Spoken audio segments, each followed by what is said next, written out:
mascara now. That will be part 2. And so we're now in part 2. So we've already used the palette. Let me get that mirror out.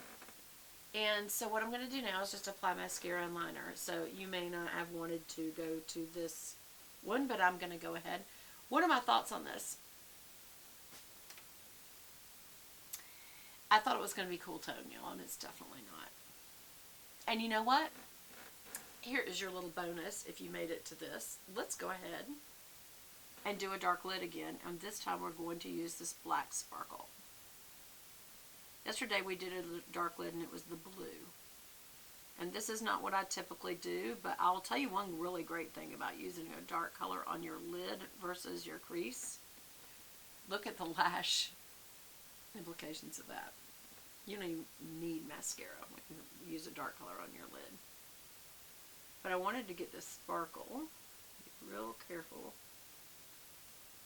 And blend up a little into your color just so that you know it doesn't just have such a... Now some people like a cut-in look and they want that stark line. I like a blended look.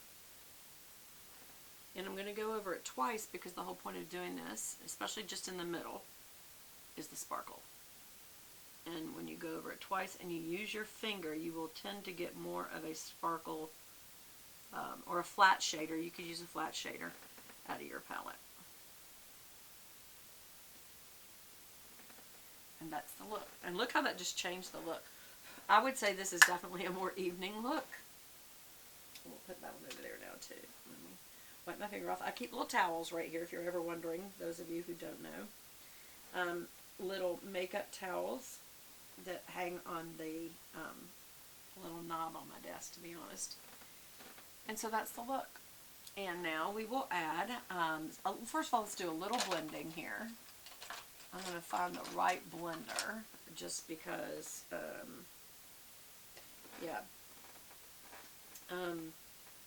I really need to wash my brushes, y'all, because I'm always having to dust them out on the cloth just to make sure I don't have old color on them, because I have not been washing them very much lately. I don't know, I just haven't felt like it. Make sure you blend this and then blend across just so it's not such strong lines. You don't want to overblend the colors. You're just getting rid of that line, a little bit of the line, and then back roll this area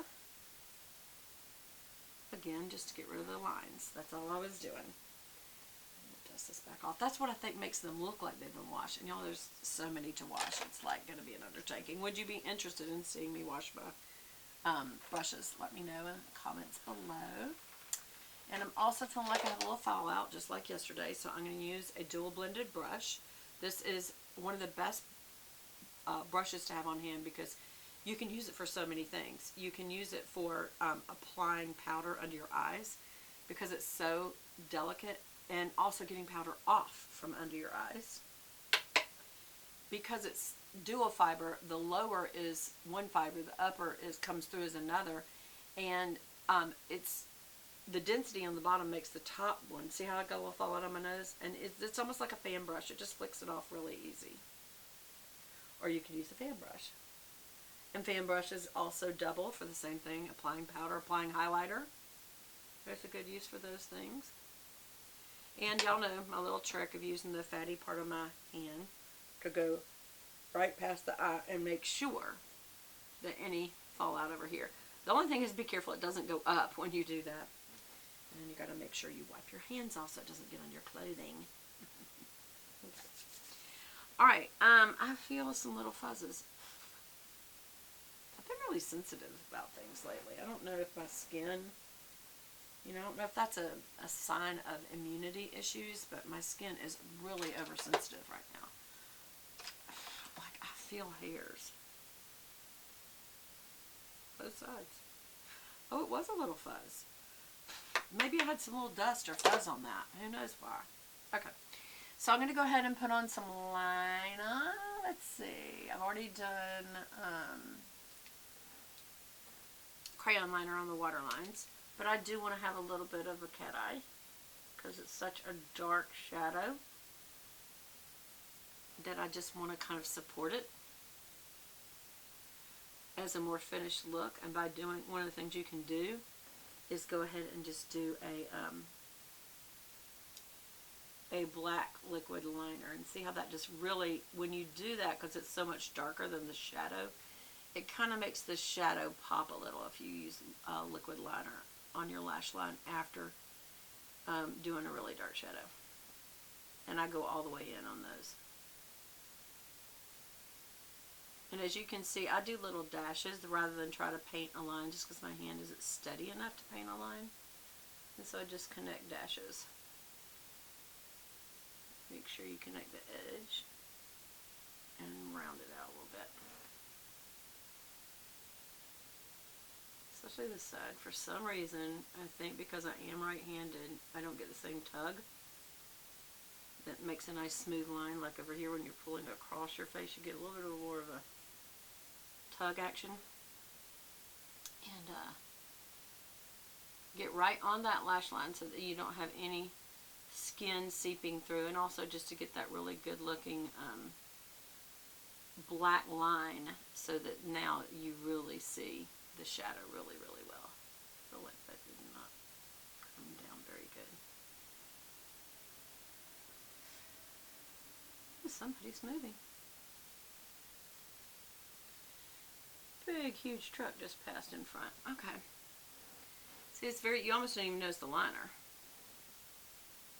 Yeah. That is not smooth at all, though. I don't know why.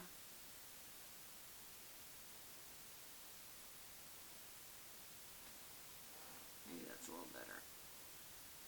Liner's a hard thing to even up, isn't it? Yeah, I'm going to leave it there. Sometimes you just got to decide I'm going to leave it. You know, enough's enough kind of a thing. And I'm using, again, the L'Oreal Voluminous Waterproof Carbon Black Mascara. Like I did yesterday. Tip out the ends real good. And if you squint, you can see it better without hitting your skin.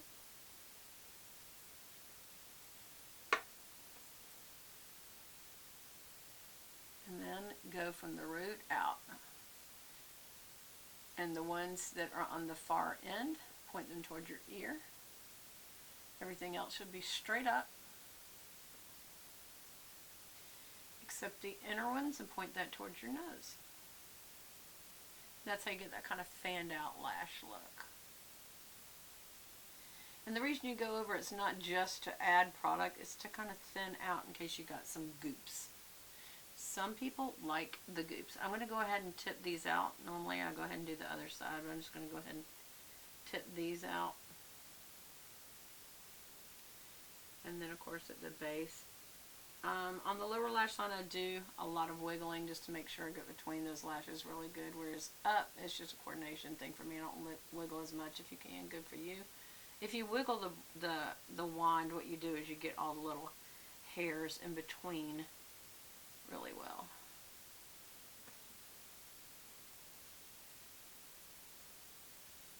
It's good to go ahead and do one eye at a time when you are doing waterproof, because once it starts drying, you're doing mascara on top of mascara, and you get these little crumbs will start falling because it's drying. And again, you don't need much mascara because you have got this dark shadow right behind, and it gives you the dark look that you want from mascara. Y'all, this lipstick, oh, it's not cool toned at all. Y'all, this is not a cool tone look. This palette is not a cool tone look. Soiree is, you know, it doesn't imply that it is, but I just, to me, looking at that palette straight on, it looked like cool tones, but when I applied it, it certainly is not. I like it though. This to me is definitely an evening look, and of course, you know me, I'm wearing it during the day. But, you know, if I ever wanted to have a real nice evening look, I would do this. Also, you know, when you're doing online meetings, a little extra makeup is helpful because it doesn't show up very well on screen. So if you have a little extra, it's almost like your evening makeup. Unless you got really bright lighting. But even then, I do have bright lighting for my, even for my phone calls. I don't take them here, but I do have them. I got a little crumb in there. Got it.